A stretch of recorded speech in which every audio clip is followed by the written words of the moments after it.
মুআয ইবনে জাবাল রাদিয়াল্লাহু তাআলা আনহু বলেন, আমি রাসূল সাল্লাল্লাহু আলাইহি সাল্লামের সাথে এক সফরে ছিলাম।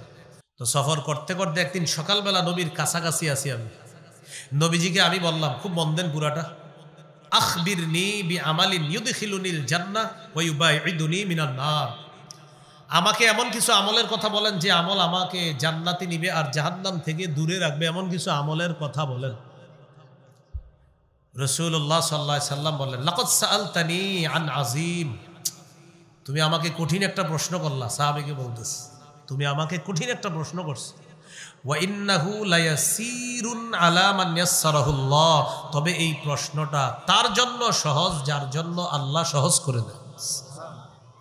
সাহাবীকে বললেন, তা'বুদুল্লাহ লা তুশরিকু বিহি শাইআ, তুমি আল্লাহর ইবাদত করবা, শিরিক করবা না। দেখেন সবাই এসে গেছে। ওয়া তুকিমুস সালাহ, নামাজ পড়বা। ওয়া তুতিজ যাকাত, যাকাত দিবা। ওয়া তাহুজ্জুল বাইতা, হজ করবা। ওয়া তাসুমু রমাদান, রমজানে রোজা রাখবা।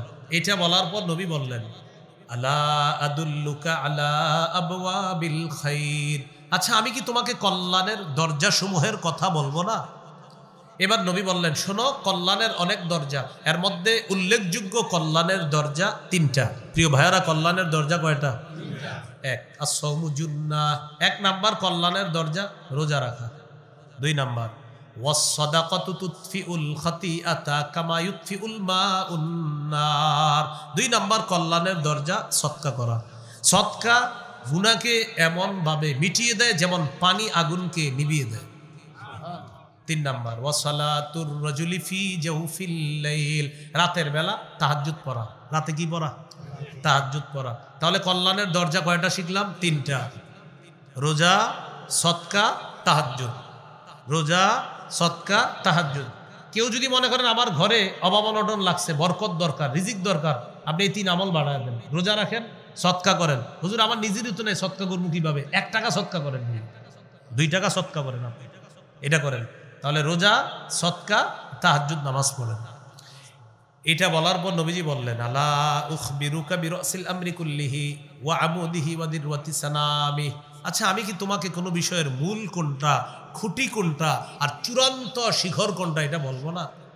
নবীজি বললেন, রাসুল আমরি আল ইসলাম, মূলের নাম হলো ইসলাম। ওয়া আমুদুহু আস-সালাহ, খুঁটির নাম হলো নামাজ। ওয়া দিরওয়াতু সানামিহি আল জিহাদ, চূড়ান্ত শিখরের নাম হলো জিহাদ। এটা মুখস্থ করতে হবে। বলেন, মূলের নাম ইসলাম, মূলের নাম খুঁটির নাম নামাজ, মূলের নাম ইসলাম, মূলের নাম খুঁটির নাম নামাজ, চূড়ান্ত শিখরের নাম জিহাদ।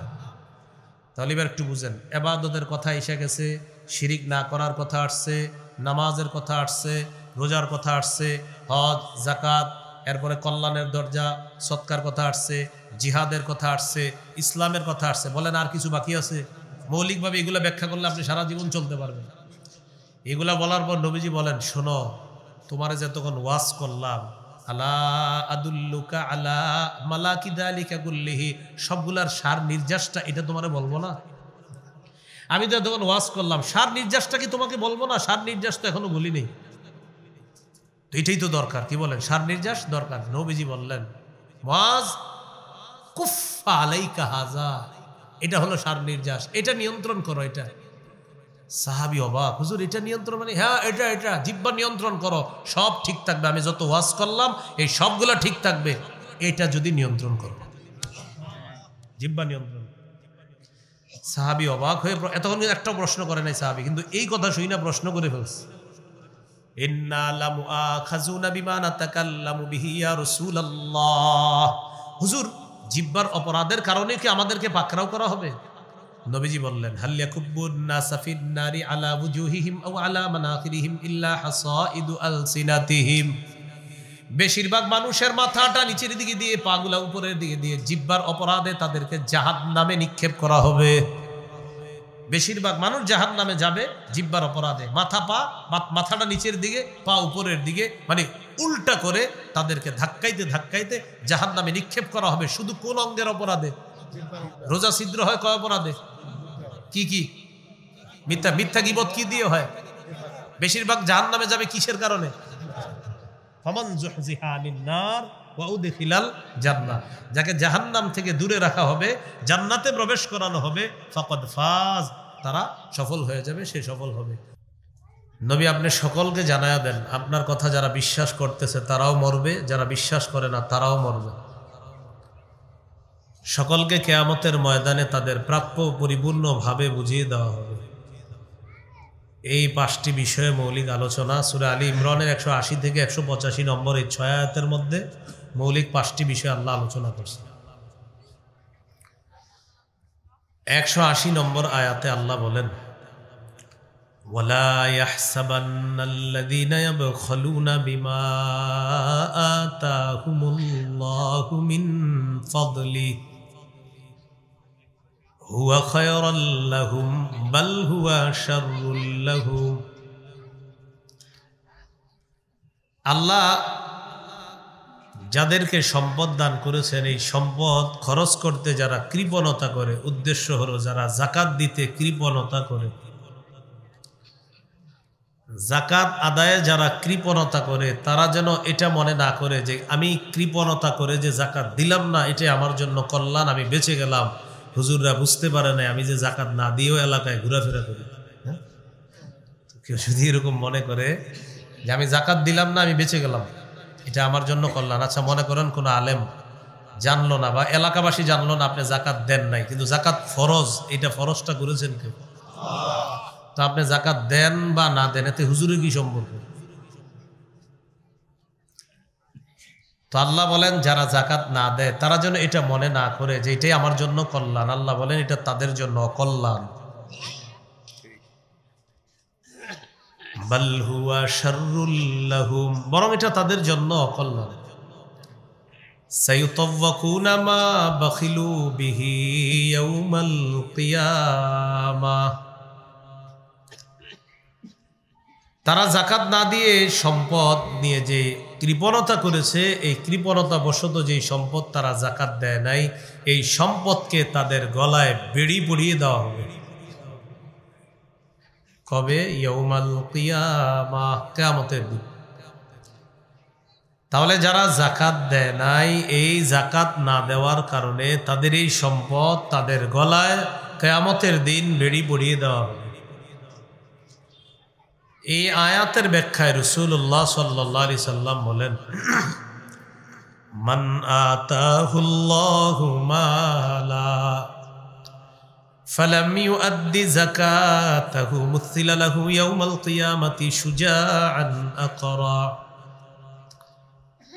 যে ব্যক্তিকে আল্লাহ সম্পদ দান করেছেন আর সে এটা থেকে যাকাত দেয় নাই, কিয়ামতের ময়দানে তার এই সম্পদ 20 দর টেকু সাপে রূপান্তরিত করে এই সাপ তার গলায় পেঁচায় দেওয়া হবে। সাপ মুখের কাছে ফনা ধরে বলবে, আনা কানজুকা আনা মালুকা, আমি তোমার সম্পদ, আমি তোমার সম্পদ, যে সম্পদের যাকাত তুমি দাও নাই। তাহলে এটা কি কল্যাণ হলো না অকল্যাণ হলো? অকল্যাণ। এবার আল্লাহ একটা মূলনীতি বলে দিচ্ছেন, তোমাদেরকে যাদেরকে আমি আল্লাহ সম্পদের মালিক বানিয়ে দিছি, মনে রাখবা এই সম্পদের মূল সত্ত্বাধিকারী আমি আল্লাহ। আমরা বইয়ের মধ্যে লিখি সর্বসত্য সংরক্ষিত, এই বইয়ের সত্ত্বাধিকারী প্রকাশক বা এক একজনের নাম লিখে দিই আমরা। আল্লাহ তাআলা বলেন, ওয়ালিল্লাহি মিরাসুস সামাওয়াতি ওয়াল আরদ, আসমান জমিনের সত্ত্বাধিকারী একমাত্র আল্লাহ। তাহলে সম্পদ যা দিয়েছেন আল্লাহ, এগুলা কার? সব আল্লাহ।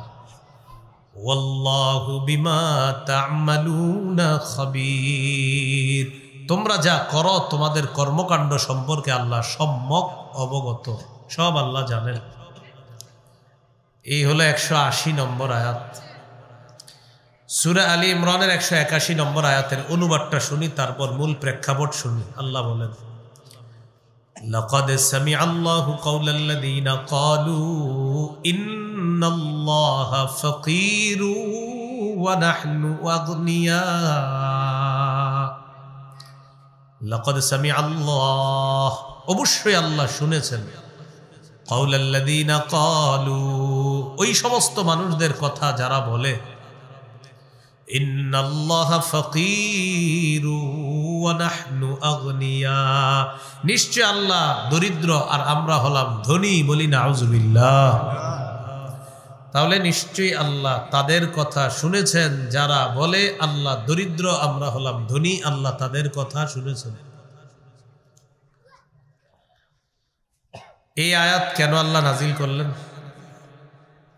রাসূলুল্লাহ সাল্লাল্লাহু আলাইহি সাল্লাম একটা চিঠি লিখলেন ইহুদিদের কাছে। চিঠির মধ্যে আল্লাহ রাসূল সাল্লাল্লাহু আলাইহি সাল্লাম ইহুদিদেরকে দাওয়াত দিয়েছে, ইসলাম গ্রহণ করো, নামাজের ব্যাপারে আলোচনা, নামাজের আলোচনা পাশাপাশি এটাও আলোচনা আছে তোমরা আল্লাহকে কর্জে হাসানা দাও, মানে আল্লাহ রাস্তায় দান করো, এটাই আল্লাহকে কর্জে হাসানা দেওয়া, আল্লাহ দ্বিগুণ পুরস্কার দান করুন। চিঠি পাঠাইলেন যে সাহাবীর মাধ্যমে, এই সাহাবীর নাম আবু বকর সিদ্দিক রাদিয়াল্লাহু তাআলা। তিনি চিঠি নিয়ে আসলেন, আসার পর দেখলেন ইহুদিরা তাদের একটা পাঠশালার মধ্যে বসা, কয়েকজন ইহুদি, তাদের সামনে একজন উস্তাদ বসা, ইহুদিদের আলেম। এই উস্তাদের নাম হলো ফিনহাস। কি নাম? যদিও আপনারা অনেক বাংলা বইয়ে পাইতে পারেন নামটা ফাখখাস। কি নাম? ফাখখাস পেতে পারেন। তাফসীর ইবনে কাসিরে ফিনহাস আসছে, আরো অনেকগুলা কিতাবে ফিনহাসই আসছে। আর অনেক বাংলা অনুবাদকের মধ্যে, অনুবাদক দেখলাম এটার অনুবাদ করেছে ফাখখাস। তো পাঠশালার মধ্যে বসা ইহুদিরা, তাদের সামনে একজন উস্তাদ বসা, সামনে যিনি বসা তার নাম হলো ফিনহাস, তার সাথে আরেকজন ইহুদিদের বড় আলেম বসা। ওই আলেমের নাম হলো আশইয়া, কেউ লিখেছেন তার নাম উসাইয়া। এই দুইজন বড় বড় আলেম, আর সামনে ইহুদিরা বসা। আবু বকর সিদ্দিক রাদিয়াল্লাহু তাআলা চিঠি নিয়ে গেলেন, পৌঁছায়া দিলেন নেতার কাছে। ইহুদিদের যিনি আলেম তিনি বললেন, ওটার মধ্যে লেখা ইসলাম গ্রহণের দাওয়াত, আরো নামাজের কথা আছে, আর বলছে আল্লাহকে কর্জে হাসানা দাও, মানে আল্লাহর রাস্তায় দান করবে। ইহুদি আবু বকর সিদ্দিক রাদিয়াল্লাহু তাআলা আনহুকে বলল, দেখছো আল্লাহ আমাদের কাছে কর্জে হাসানা চেয়েছে, আল্লাহ ফকির আমরা ধনী। বুঝে আসছেনি কথা? আবু বকর সিদ্দিক কি করলেন? ফাদরাবা ওয়াজহা ফিনহাস, তার গালে একটা থাপ্পড় বসায় দিছে। ইহুদির গালে থাপ্পড় বসার পর আবু বকর সিদ্দিক রাদিয়াল্লাহু তাআলা আনহু বললেন, লাউলাল্লাযী বাইনানা ওয়া বাইনাকুম মিনাল আহদি লাদারাবতু উনুকাকা, আমাদের মাঝে আর তোমাদের মাঝে একটা শান্তি চুক্তি আছে, এই শান্তি চুক্তি যদি না থাকতো আমি আজকে তোমার কল্লাটা উড়াইয়া দিতাম। আমাদের মাঝে আর তোমাদের মাঝে একটা শান্তি চুক্তি আছে, এটা না থাকলে তোমার আজকে গালে দিছি, না থাকলে তোমার গলা উড়াইয়া দিতাম।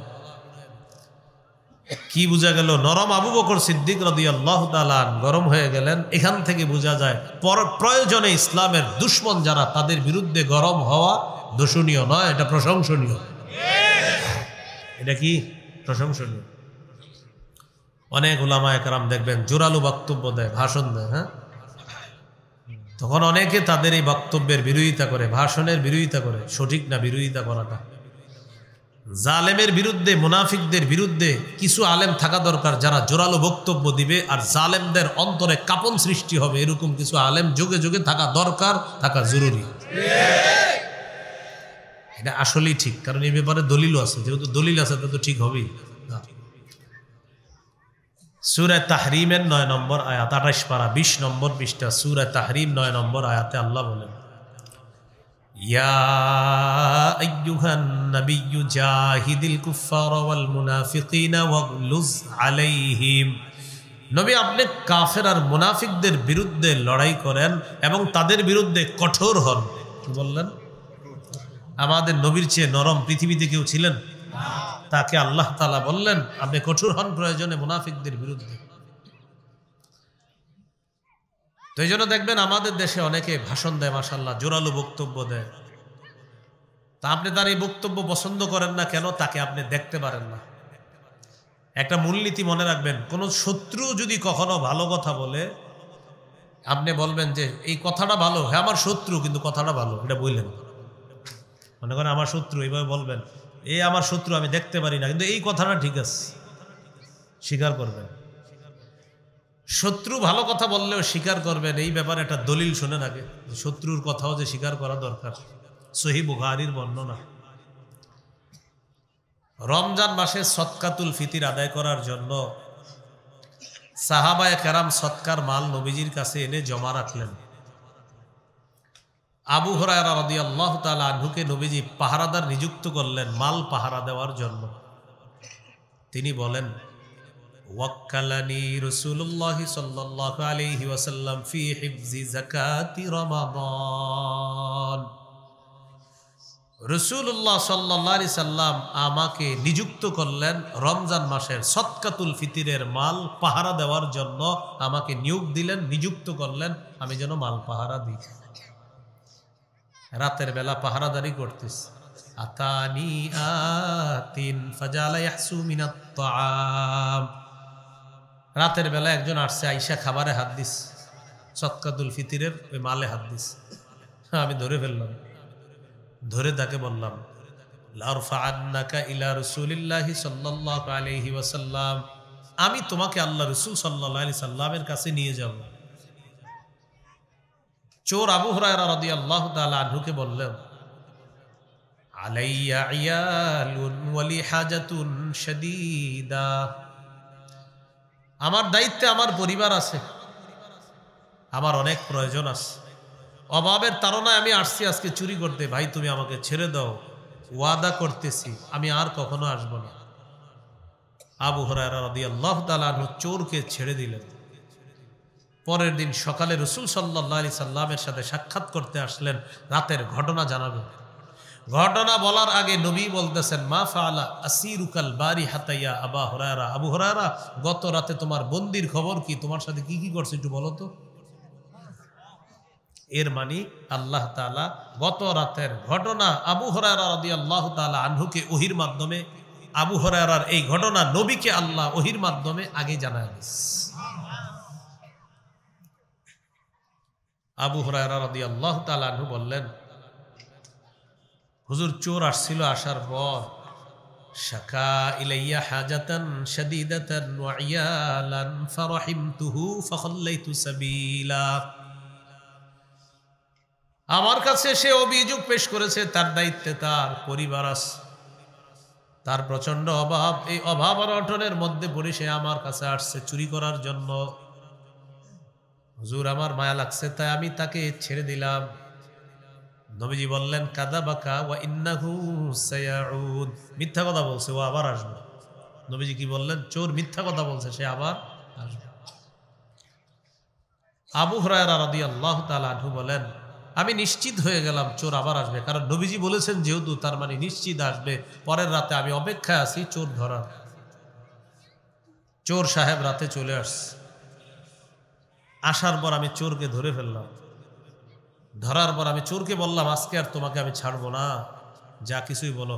চোর বলতেছে, আমি ওয়াদা করছিলাম আসবো না। তাহলে তুমি বুঝো কতটা বিপদগ্রস্ত হলে একটা মানুষ ওয়াদা খেলাফ করে আবার আসে। আমার অভাবের কারণে আমি গতকালকে আসছিলাম, তুমি বুঝো আমি ওয়াদা করছিলাম আসবো না, আজকে প্রচন্ড অভাবের কারণে আসছি, ভাই ছেড়ে দাও আমার। গতকালকের সে অভিনয় আজকে আরো সুন্দর হয়েছে, উনি ছেড়ে দিচ্ছে। রাসূলুল্লাহ সাল্লাল্লাহু আলাইহি সাল্লামের কাছে আসলেন, আসার পর নবীজি বললেন, মা ফাআলা আসিরুকাল বারিহাতা ইয়া আবা হুরায়রা, আবু হুরায়রা গত রাতের খবর কি, বন্দী কি কি করছে বলো।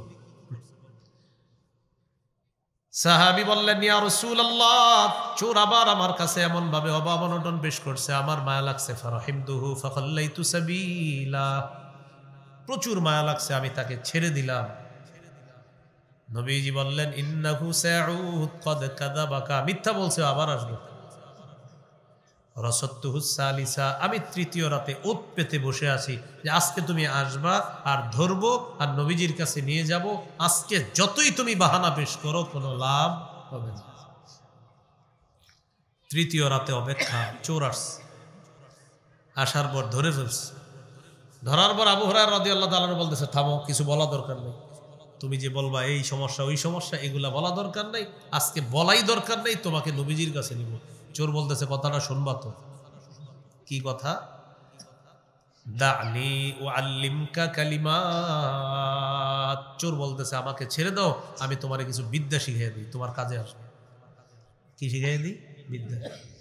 হাদিসে আসছে কানু আহরাসান নাসি আলাল ইলম, সাহাবায়ে কেরাম ছিলেন এই পৃথিবীর মানুষের মধ্যে সবচেয়ে বেশি ইলম অন্বেষণের প্রতি তাদের আগ্রহ সবচেয়ে বেশি ছিল। সাহাবী চিন্তা করলেন বিদ্যা শিখাবে, এটা তো মিস করা যায় না। আচ্ছা ঠিক আছে, শিখাও, দেখি কি করা যায়।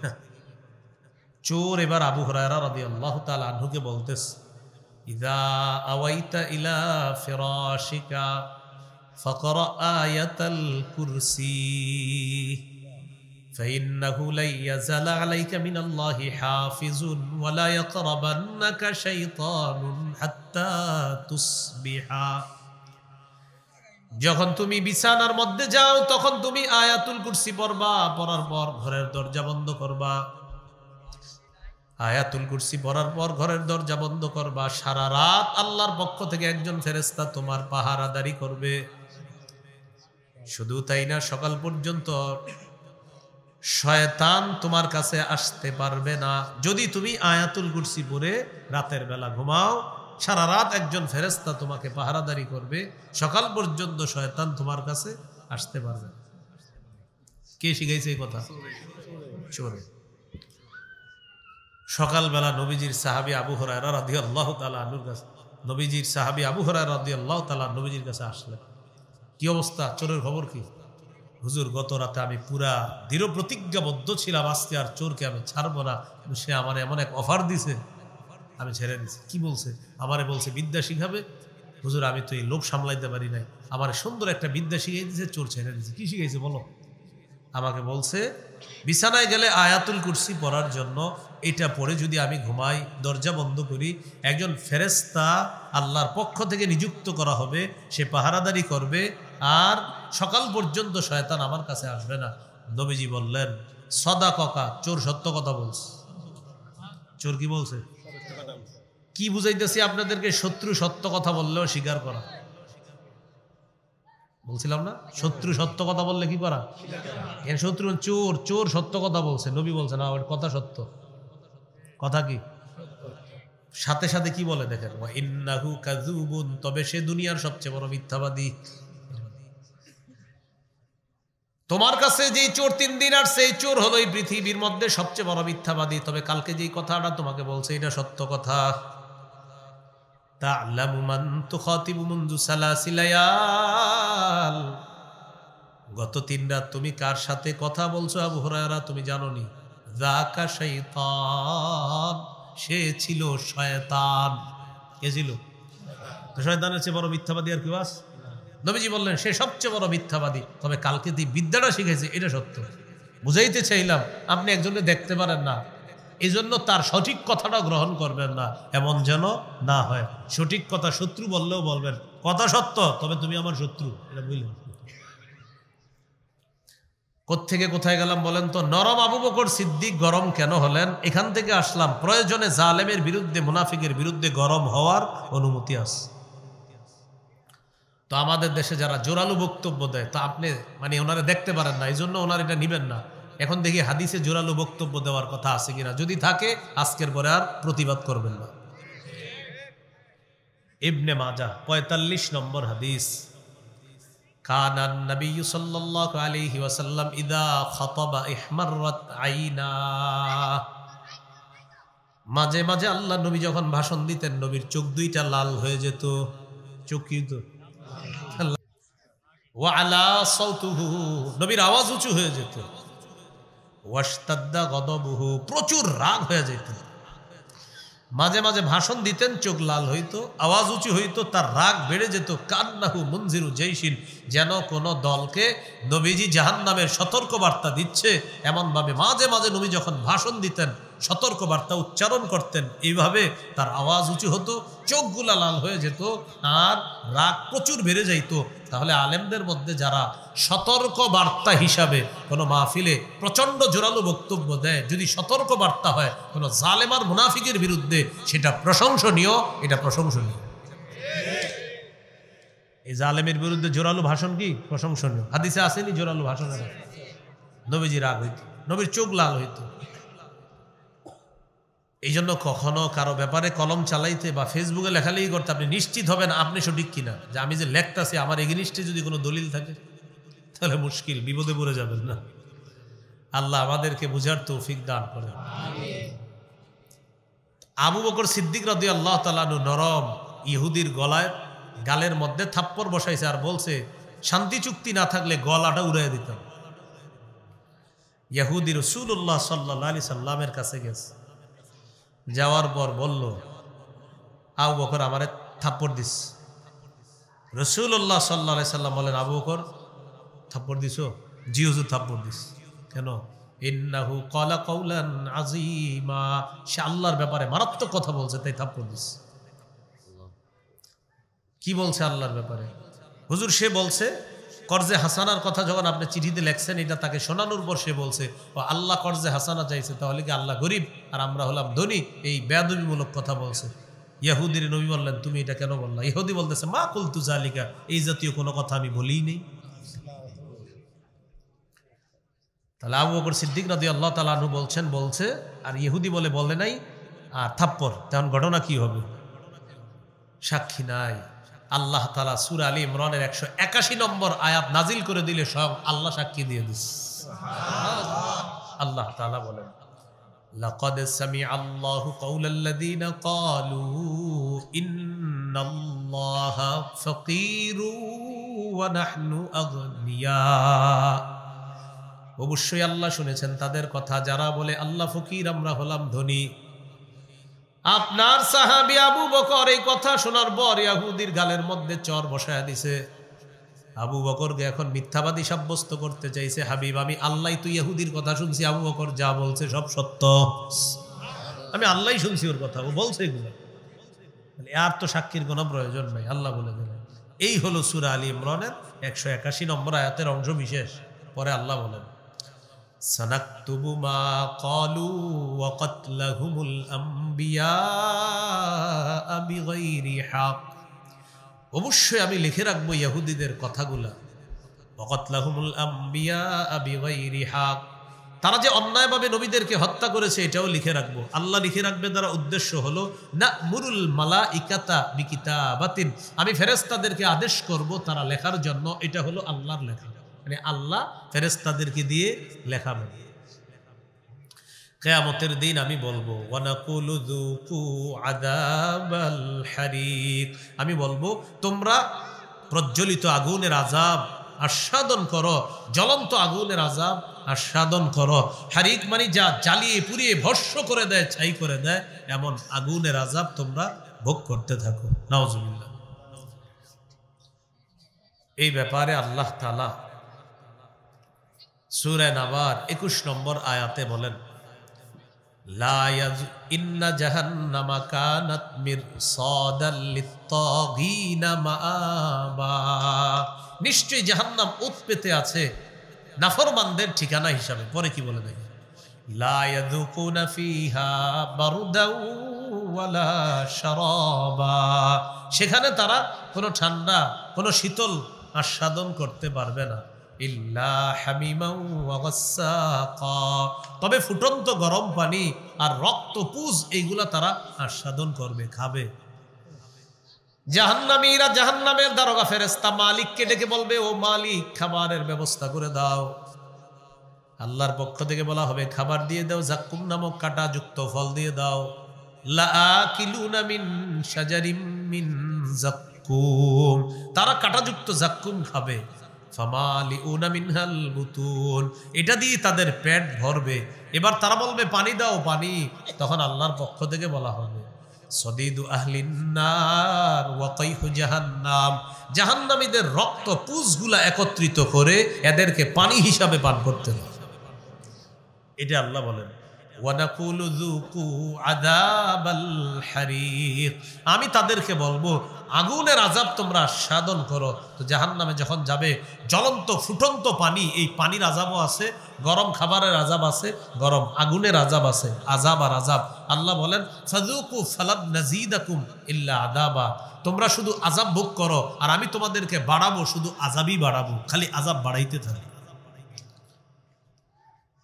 এখন প্রশ্ন হলো কেন এই আযাব আল্লাহ দিবে? পরের আয়াতে বলে যালিকা বিমা কদ্দামাত আইদিকুম ওয়া আন্নাল্লাহা লাইসা বিযাল্লামিল লিল আবিদ। আল্লাহ তাআলা বলেন আগুনের আযাব তোমরা আস্বাদন করবা কেন জানোনি? তোমাদের হাতের কামাইয়ের কারণে, তোমাদের কৃতকর্মের কারণে। হাতের কামাই দ্বারা উদ্দেশ্য হলো ওই মানুষের কামাই। হাতের কামাই মানে তোমাদের কামাই। আরবরা অংশ বলে পুরা ব্যক্তিকে উদ্দেশ্য নেয়, আরবরা অংশ বলে পুরা মানুষটাকে উদ্দেশ্য নেয়। এখানে হাত বলে উদ্দেশ্য হাত ওয়ালা। তাব্বাত ইয়াদা আবি লাহাব, আবু লাহাবের 2 হাত ধ্বংস, উদ্দেশ্য আবু লাহাব ধ্বংস। তা আল্লাহ তাআলা বলেন যালিকা বিমা কদ্দামাত আইদিকুম, এই আযাব তোমাদেরকে দেওয়া হবে তোমাদের কৃতকর্মের কারণে, তোদের হাতের কামাইয়ের কারণে। হাতের কামাই দ্বারা উদ্দেশ্য তোমাদের কৃতকর্মের কারণে। ওয়া আন্নাল্লাহা লাইসা বিযাল্লামিল লিল আবিদ, আল্লাহ তাআলা বলেন নিশ্চয়ই আল্লাহ বান্দাদের প্রতি কোনো জুলুম করেন না। প্রশ্ন আসবে মনে মনে, আল্লাহ যে আযাব দিবে এটা কি জুলুম না? আল্লাহ বলে না, এটা কোনো জুলুম না, তারাই আযাব ভোগ করবে তাদের কৃতকর্মের কারণে। আমি জুলুম করি নাই তাদের উপর, তারাই জুলুম করছে নিজেদের উপর। সূরা আম্বিয়ার মধ্যে আছে, ওই যে বুখারীর সর্বশেষ হাদিস দেখবেন অনেক মাদ্রাসায় ছেলেরা পড়ে, বাবু কওলিল্লাহি ওয়া নাদউল মাওয়াজিনাল কিসতা লিয়াউমিল কিয়ামাহ ওয়া আন্না আমালা বানি আদম ওয়া কওলাহুম ইউজান। এটা পড়া দেখবেন ছাত্ররা পড়তে থাকে ওবিহি ক্বালা হাদাসানা। ইমাম বুখারী সর্বশেষ হাদিসের আলোচনা করতে গিয়ে কোরআনের একটা আয়াত আনছে সূরা আম্বিয়ার। এই আয়াতে আল্লাহ বলেন ওয়া নাদউল মাওয়াজিনাল কিসতা লিয়াউমিল কিয়ামাতি ফালা তুযলামু নাফসুন শাইআ, আমি কিয়ামতের ময়দানে ইনসাফের দাড়ি পাল্লা স্থাপন করব। ইনসাফের দাড়ি পাল্লা স্থাপন করার পর আমল ওজন করব অথবা আমল নামা ওজন করব। দেখেন কি বলি, আমল ওজন করা হবে অথবা আমল নামা ওজন করা হবে, অথবা আমলকে একটা দেহে রূপান্তরিত করে ওই দেহটাকে ওজন করা হবে, অথবা আমলকারী মানুষটাকেই ওজন করা হবে।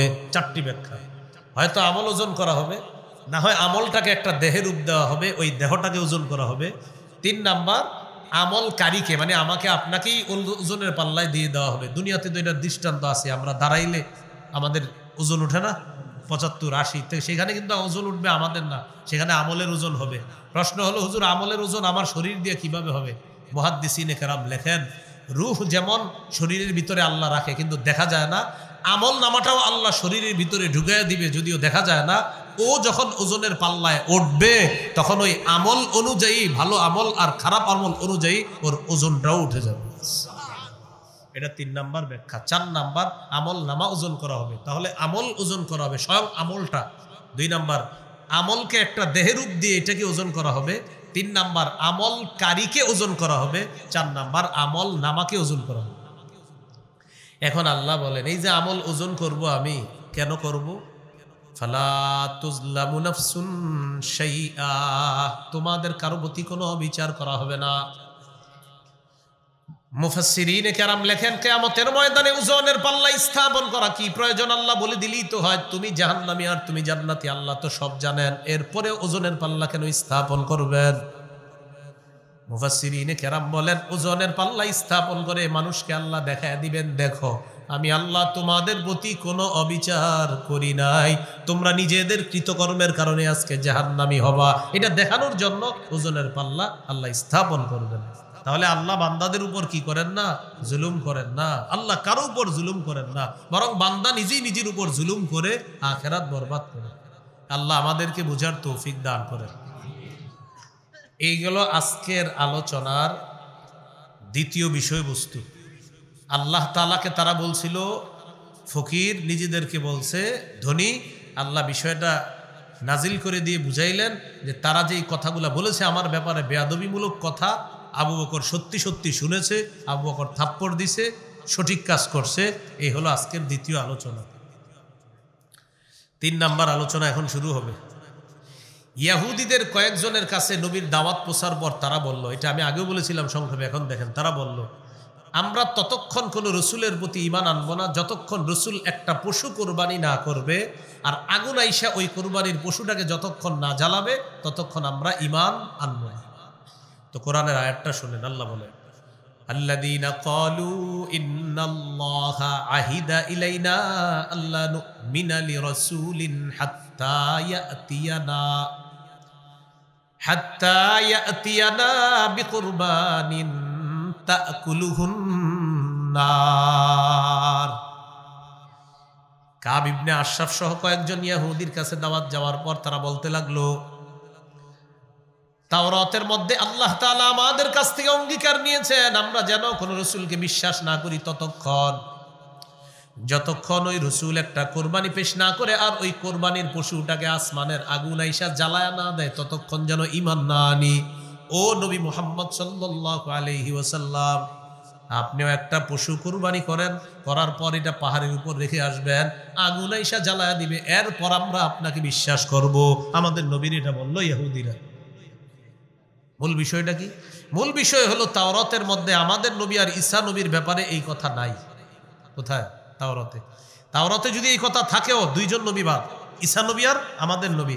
আমাদের নবী আর ঈসা নবীর জন্য এই নিয়ম ছিল না যে কোরবানির পশু জবাই করে পাহাড়ের উপর রাখা হবে আর আগুন আইসা এটাকে জ্বালায়া দিবে। এই ঘটনা আর এই জাতীয় কোরবানি ঈসা নবী আর আমাদের নবী এটার জন্য প্রযোজ্য না। হ্যাঁ, আমাদের নবী আর ঈসা নবীর আগে বাস্তবিকই নবীরা এরকম কোরবানির পশু জবাই করে একটা টিলার উপরে রেখে আসতো, আগুন থেকে, আকাশ থেকে একটা সাদা আগুন আসতো, এই আগুনটার ধোঁয়া থাকতো না আর কোনো আওয়াজ হইতো না। নবী এবাদত খানায় গিয়ে বলতেন, আল্লাহ কোরবানি কবুল করেন, কবুল করেন। আর এবাদত খানার চারপাশে মানুষ দাঁড়ায় দাঁড়ায় দেখতো ওই টিলার দিকে যে কোরবানি কবুল হয়েছে কিনা। তখন একটা সাদা আগুন আসতো যেটার কোনো আওয়াজ নাই, ধোঁয়া নাই, ওই আগুন পশুকে জ্বালায়া দিলে তখন বোঝা যেত হ্যাঁ তিনি সঠিক রাসূল। কিন্তু এরপরে ঈমান আনতো না। এরপরে কি আনতো না? ঈমান আনতো না। তো নবীর যুগের ইহুদিরা তারাও বলল, আপনিও যদি কোরবানি পেশ না করেন আমরা ঈমান আনবো না।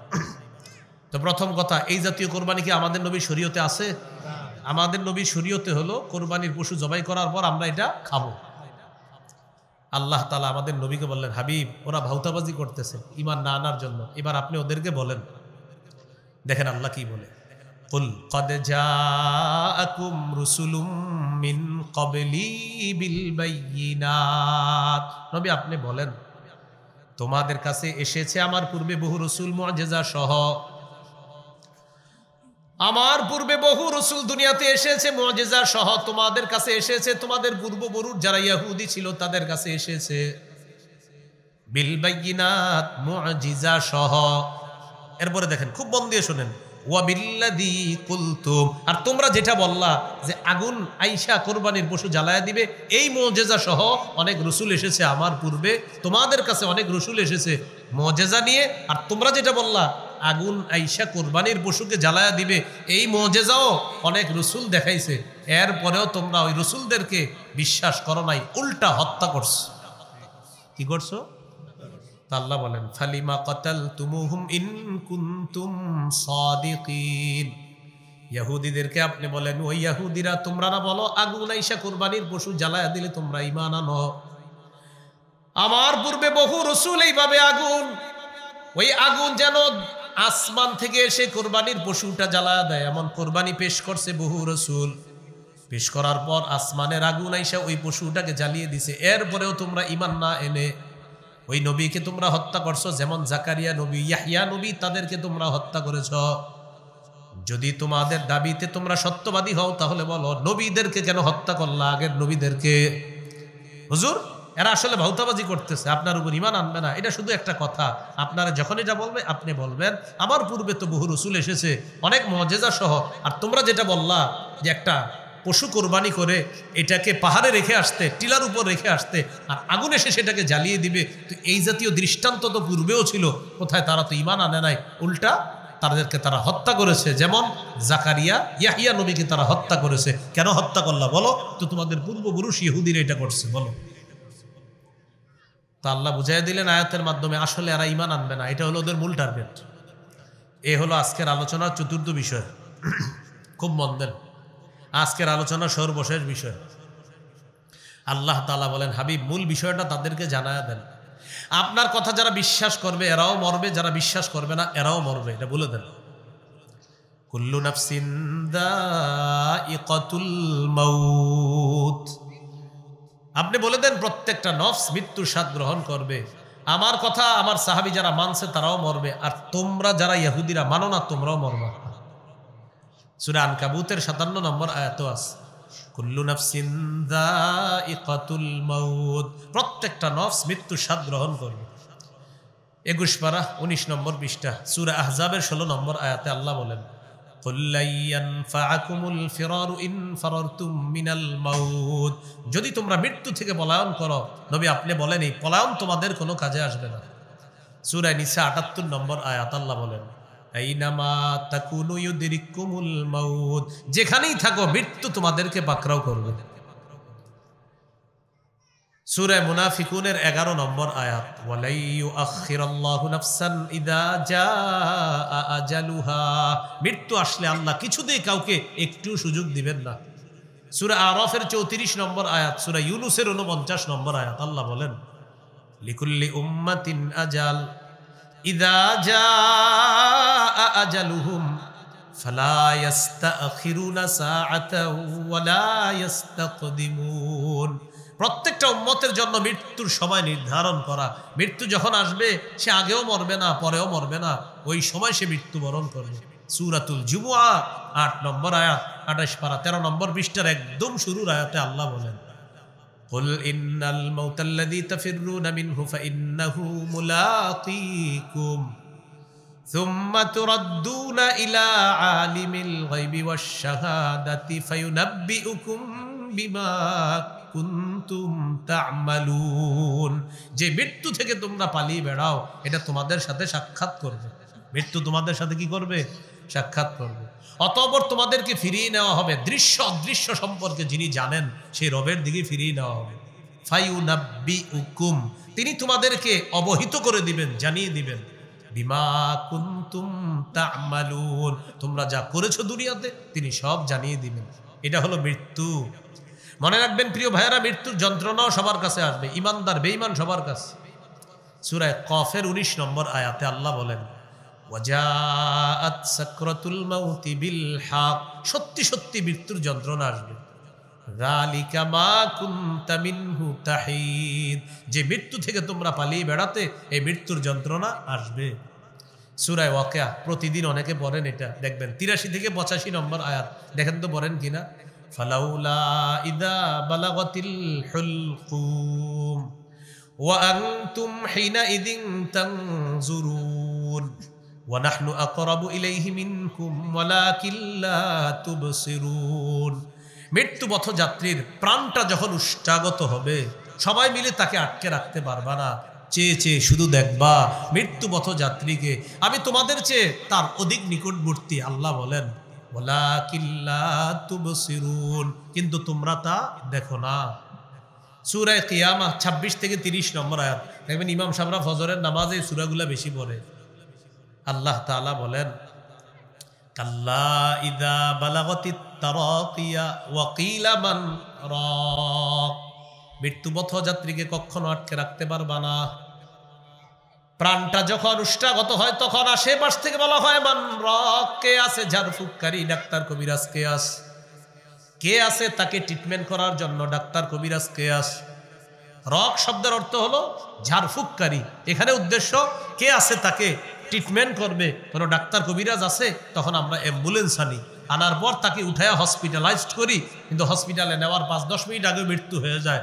হসপিটালে গিয়ে বলি, আরে 10টা মিনিট আগে আসলে ভালো হইতো, মানে কি বাস্তব? ডাক্তার সাহেব 5 মিনিট আগে কেন আসলেন না, মানে আসলে কি হইতো?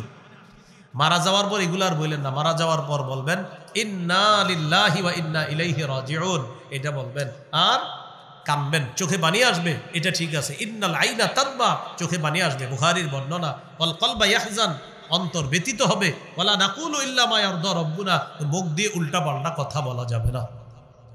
আল্লাহ আমাদেরকে বোঝার তৌফিক দান করেন। তাহলে মৃত্যু পথযাত্রীকে আমরা আটকে রাখতে পারবো না। আল্লাহ বলেন কাল্লা ইযা বালাগাতিত তারাকিয়া ওয়া কিলা মান রাক ওয়া যান্না আন্নাহুল ফিরাক। মৃত্যু পথযাত্রী বিশ্বাস করে সে দুনিয়া থেকে বিদায় নিচ্ছে। ওয়াল তাফাতিস সাকু বিসাক, পায়ের নলা একটা আরেকটার সাথে লেগে যাবে। ইলা রাব্বিকা ইয়াউমা ইদিনিল মাসাক, আল্লাহ তাআলা বলেন সেদিন তোমাদেরকে হাঁকিয়ে নিয়ে যাওয়া হবে, আল্লাহর কাছে টেনে নিয়ে যাওয়া হবে।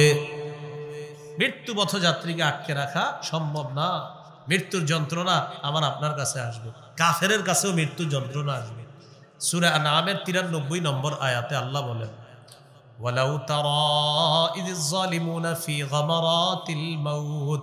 নবী আপনি যদি কাফেরদেরকে দেখতেন, এখানে জালেম দ্বারা উদ্দেশ্য কাফের, নবী আপনি যদি কাফেরদেরকে দেখতেন মৃত্যুর যন্ত্রণায় তারা কিভাবে ছটফট করে, এটা যদি আপনি দেখতেন নবী। ওয়াল মালাইকাতু বাসিতু আইদিহিম, ফেরেশতারা তাদের ডানাগুলা মেলে বলে আখরিজু আনফুসাকুম, আত্মাটা বের করে দাও। এই কাফের, আত্মা বের করে দাও, আয় তাড়াতাড়ি আয়। ডাকতে থাকে, কাফের মরতে চায় না। ফেরেশতা বলে আসো তাড়াতাড়ি। আল ইয়াউমা তুজজাউনা আযাবাল হুনি বিমা কুনতুম তাকুলুনা আলাল্লাহি গায়রাল হক, আজ তোমাদেরকে লাঞ্ছনাদায়ক আযাব ভোগ করানো হবে আল্লাহর ব্যাপারে অসত্য কথা বলার কারণে, আল্লাহর ব্যাপারে উল্টাপাল্টা কথা বলতে, এই কারণে তোমাদেরকে যন্ত্রণাদায়ক আযাব ভোগ করানো হবে। আযাবাল হুন অর্থ হলো অপমানজনক আযাব, লাঞ্ছনাকর আযাব তোমাদেরকে ভোগ করানো হবে। বিমা কুনতুম তাকুলুনা আলাল্লাহি গায়রাল হক, কেন তোমরা আল্লাহর ব্যাপারে অসত্য কথা বলতা, উল্টাপাল্টা কথা বলতা। আর ওয়াকুনতুম আন আয়াতিহি তাস্তাকবিরুন, আল্লাহর কোরআনের আয়াতগুলোর ব্যাপারে অহংকার প্রদর্শন করতা। এটা কাফেররে বল। এবার আসেন নবীদেরও মৃত্যুর যন্ত্রণা আসবে। কার? নবীদের কাছে মৃত্যুর যন্ত্রণা এসেছে। সহিহ বুখারীর বর্ণনা 4449 নম্বর হাদিস, 4449 মানে 4449, এই হাদিসের বর্ণনাকারী আয়েশা সিদ্দিকা রাদিয়াল্লাহু তাআলা আনহা, তিনি বলেন ইন্না মিন নিআমিল্লাহি আলাইয়া আন্না রাসূলুল্লাহি সাল্লাল্লাহু আলাইহি ওয়াসাল্লাম তুওফিয়া ফি বাইতি ওয়া ফি ইয়াউমি ওয়া বাইনা সাহরি ওয়া নাহরি। আয়েশা রাদিয়াল্লাহু তাআলা আনহা বলেন রাসূলুল্লাহ সাল্লাল্লাহু আলাইহি সাল্লাম আমার ঘরে, আমার দিনে, আমার শরীরের সাথে ট্যাক লাগানো অবস্থায় নবীজির ইন্তেকাল হয়েছে। নবীজির কি হয়েছে? ইন্তেকাল হয়েছে আমার ঘরে, আমার দিনে, আমার শরীরে ট্যাক লাগানো অবস্থায়। এটা আমার উপর আল্লাহর অনুগ্রহ, আল্লাহর নিয়ামত। এই একটা। আরেকটা ওয়া আন্নাল্লাহা জামাআ বাইনা রিকি ওয়া রিকিহি ইনদা মাউতিহি, নবীর ইন্তেকালের সময় আমার আর নবীর থুতু মুবারক আল্লাহ একত্রিত করে দিয়েছে। এটা কিভাবে? দাখালা আলাইহি আব্দুর রহমান ইবনে আবি বকরিন সিদ্দিক রাদিয়াল্লাহু তাআলা আনহুমা ওয়া আনা মুসনিদাতুন রাসূলুল্লাহি সাল্লাল্লাহু আলাইহি ওয়াসাল্লাম। আবু বকর সিদ্দিক রাদিয়াল্লাহু তাআলা আনহুর সন্তান আব্দুর রহমান নবীর ঘরে ঢুকলেন, মানে আম্মাজানের ঘরে আসছে, সমস্যা নাই তো, ভাই বোন। আম্মাজান আয়েশা সিদ্দিকা রাদিয়াল্লাহু তাআলা আনহার ভাই ঘরে আসছে। আম্মাজান বলেন আমি তখন নবীকে আমার সাথে ট্যাক লাগানো অবস্থায় রাখলাম, মানে আমি নিজেকে বালিশ বানাইলাম, নবীকে এখানে আমি রাখলাম হেলান দেওয়া অবস্থায়। তো আমার ভাই যখন ঘরে ঢুকছে, বিয়াদিহি আস-সিওয়াক, আমার ভাইয়ের হাতে একটা মেসওয়াক। নবীজি খালি মেসওয়াকটার দিকে তাকায়। আয়েশা সিদ্দিকা রাদিয়াল্লাহু তাআলা আনহা বললেন আখুযুহু লাকা, হুজুর আমি কি মেসওয়াকটা আপনাকে এনে দিব? আশারা বিরাসিহি, নাম, কথা বলতে কষ্ট হচ্ছিল, মাথা নাড়িয়ে বললেন হ্যাঁ মেসওয়াকটা দাও। আমি মেসওয়াকটা নিলাম, ফাতানাওয়ালতুহু, নবীজিকে দিলাম। ফাশতাদ্দা আলাই, নবীজি মেসওয়াক করতে কষ্ট হচ্ছে কেন? মেসওয়াকের দুইটা পাশ থাকে, এক পাশ নরম হতে হয়, তো নরম হতে হবে যে অংশটা, এটা নরম না, নবীজি নরম করতে কষ্ট হচ্ছে। আমি বললাম নবীজিকে উলাইয়িনুহু লাকা, হুজুর আমি কি মেসওয়াকটা নরম করে দিব? মাথা নাড়িয়ে বললেন হ্যাঁ। ফালাইয়ান্তুহু, আমি মেসওয়াক নরম করলাম। আমি যখন মেসওয়াক নরম করলাম, আমার থুতু মেসওয়াকে লেগেছে। এবার নবী ওই নরম অংশ দিয়ে মেসওয়াক করার কারণে নবীর থুতু ও মেসওয়াকে লেগেছে।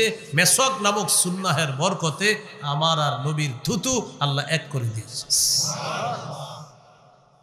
এই জন্য মেসওয়াক করবেন, 3 জায়গায় মেসওয়াক রাখবেন। শিক্ষিত মানুষ আপনারা, কর্মস্থল আছে আপনাদের, বাসা আছে, গাড়ি আছে, গাড়ি বাড়ি কর্মস্থল, 3 জায়গায় মেসওয়াক থাকবে। গাড়ি বাড়ি কর্মস্থল, গাড়িতে থাকবে, বাড়িতে থাকবে, কর্মস্থলে থাকবে। আপনাদের মনে প্রশ্ন এসে যাবে আপনার গাড়িতে আছে কিনা। আমি যেখানে বসি সামনে তাকান, এখনই গিয়ে খুঁজবেন, নিবেন না, দেখবেন 3টা মেসোয়াক আছে। নেওয়া যাবে না, এখন আমি 3টা দিয়ে করি। তো মেসোয়াক আপনি মানে বলতে পারেন যে আপনি দেখি পরীক্ষা করে, আজকে আপনারা পরীক্ষা করেন, এখনই করেন, কেউ যান, যাওয়ার পর আমি যেখানে বসি ঠিক ওটার সামনে দেখবেন ওটার পিছনে 3টা মেসোয়াক রাখা আছে। বাড়িতে মেসোয়াক রাখবেন, গাড়িতে রাখবেন, কর্মস্থলে মেসোয়াক রাখবেন, 3 জায়গায় মেসোয়াক রাখবেন। নবীজি সাল্লাল্লাহু আলাইহি সাল্লাম বাহির থেকে ঘরে গিয়ে সর্বপ্রথম মেসোয়াক করতেন, এরপর অন্যান্য কাজ করতেন। আমার মেসোয়াক সম্পর্কে শুধু একটা ওয়াজ আছে, ওদের কাছে আছে শুধু মেসোয়াক, শুধু মেসোয়াকের উপর একটা ওয়াজ আছে, শুধু মেসোয়াক। আপনাদের কাছে আমার আবদার থাকবে এই ওয়াজটা একটু শুনে নেবেন, তখন বুঝতে পারবেন যে আমাদের কতটা নিত্যদিনের সাথী হলো মেসোয়াক। তো যাই হোক, আমাদের আলোচ্য বিষয় এটা না, আলোচ্য বিষয়ে থাকি আমরা। নবীজি সাল্লাল্লাহু আলাইহি সাল্লাম মেসওয়াক করলেন। আয়েশা সিদ্দিকা রাদিয়াল্লাহু তাআলা আনহা নবীজি সাল্লাল্লাহু আলাইহি সাল্লামকে নরম করে দিলেন, নবীজি মেসওয়াক করলেন। পরে যেটা নবীজি বললেন, সামনে একটা পানির মশক আছে, ওইটার মধ্যে হাত ঢুকায়া এরকম করলেন, ইয়ামসাহু বিহি ওয়াজহা, চেহারা মুছতে লাগলেন আর বলতে লাগলেন, আয়েশা ইন্নালিল মাউতি সাকারাত, মৃত্যুর খুব যন্ত্রণা। কি বললেন? মৃত্যুর। ভাই এই কথাটা কয়েকবার স্মরণ করা দরকার আমার আপনার। নবীজি বললেন, আয়েশা ইন্নালিল মাউতি সাকারাত, আয়েশা মৃত্যুর খুব যন্ত্রণা। নাসাবা ইয়াদাহু, হাতটা উপরে উঠাইলেন। নবীজি ওই সময় বলেছেন মৃত্যুর আগে, লা ইলাহা ইল্লাল্লাহ আল্লাহুম্মা ফির রাফিকিল আ'লা। এটা বলার পর মালাত ইয়াদুহু, হাতটা জমিনে পড়ে গেছে। আম্মাজান বুঝতে পারলেন নবীজি দুনিয়া থেকে বিদায় নিয়েছেন। তো আমি যেটা বলা উদ্দেশ্য আপনাদেরকে, নবীজি কি বললেন? মৃত্যুর কি আছে? যন্ত্রণা আছে।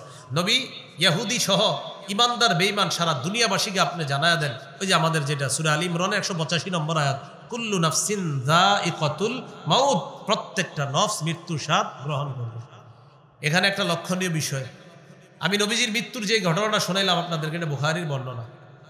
আমাদের রাসূল সাল্লাল্লাহু আলাইহি সাল্লাম, আমাদের নবী, শ্রেষ্ঠ নবী, পবিত্র নবী, সবচেয়ে পবিত্র, সবচেয়ে শ্রেষ্ঠ, তার ব্যাপারে তার মৃত্যুকে কেন্দ্র করে কিছু ঘটনা শোনানো হয় আপনাদেরকে।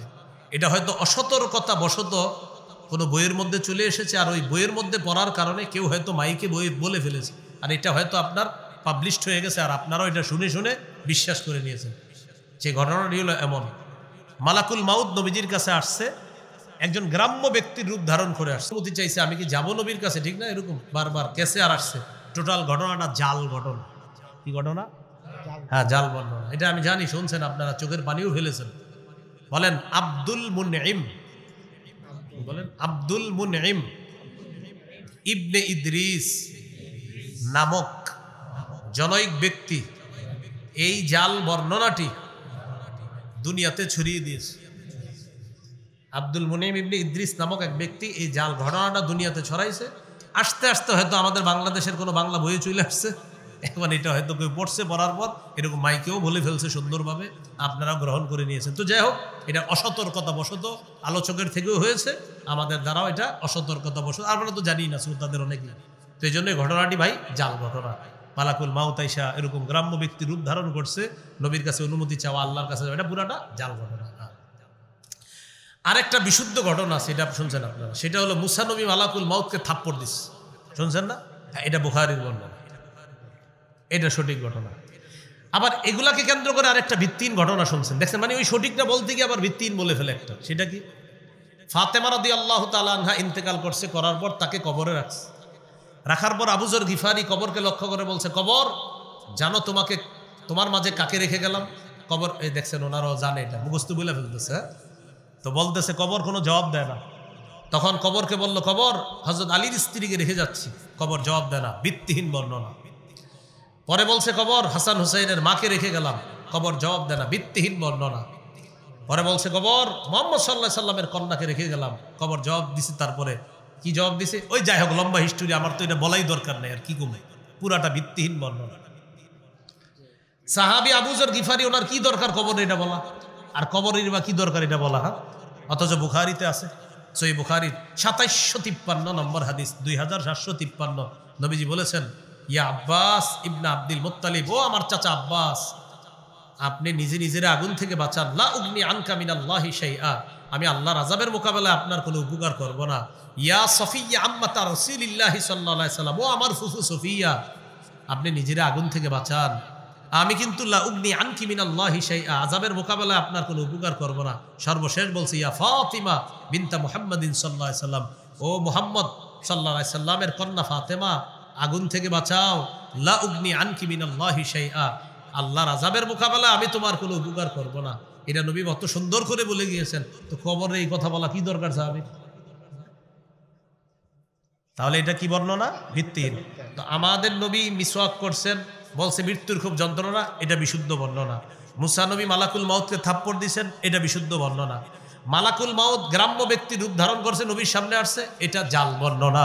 ফাতেমা রাদিয়াল্লাহু তাআলা আনহাকে কবরে রাইখা আবু যর গিফারি কথা বলছে, এটা ভিত্তিহীন বর্ণনা। তাহলে ভিত্তিহীনগুলো আমরা ফেলে দিব, সঠিকগুলো আমরা গ্রহণ করব।